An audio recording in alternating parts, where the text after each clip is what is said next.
चालवता येऊ शकतं हे मोदीजींनी आपल्याला या ठिकाणी दाखवलं।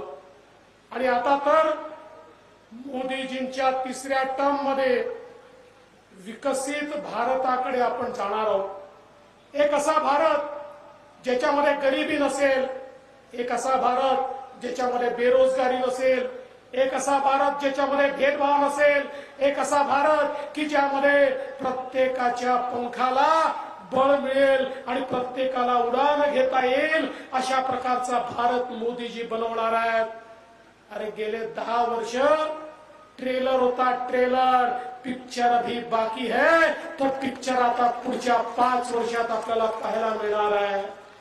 आज देशामध्ये आमचा आदिवासी समाज असो, आमचा दलित समाज असो किंवा आमचा ओबीसी समाज असो, याकरता पहिल्यांदा देशाच्या सरकारने विचार केला आणि आज ज्या प्रकारच्या योजना ओबीसी समाजाकरता, आदिवासी समाजाकरता, एससी समाजाकरता आमच्या मोदी साहेबांनी सुरू केल्या, आपल्या मोदी साहेबांनी सुरू केल्या, खऱ्या अर्थानं सबका साथ, सबका विकास, सबका विश्वास और सबका प्रयास हे मोदी साहेब या ठिकाणी पूर्ण करून दाखवत आहेत। आणि मी तुम्हाला एवढंच सांगण्याकरता आलो आहे, मोदीजींच्या नेतृत्वात आम्ही सगळे काम करतोय।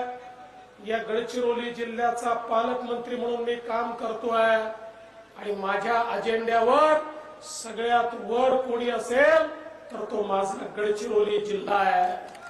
मी देखील निर्णय केलाय, या गडचिरोली जिल्ह्याचं चित्र पुढच्या 5 वर्षामध्ये पूर्णपणे बदललेलं असेल।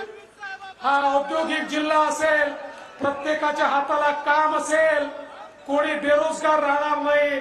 आणि हे करत असताना कुठेही आमच्या आदिवासींच्या जल जमीन जंगलाला त्या ठिकाणी हात न लावता आमच्या गडचिरोलीचा विकास कसा होतो याचं मॉडेल आम्ही दाखवून देऊ। केवळ मेडिकल कॉलेज नाही, केवळ युनिव्हर्सिटी नाही, केवळ एअरपोर्ट नाही, तर गडचिरोली हा एक विकसित अशा प्रकारचा जिल्हा असेल।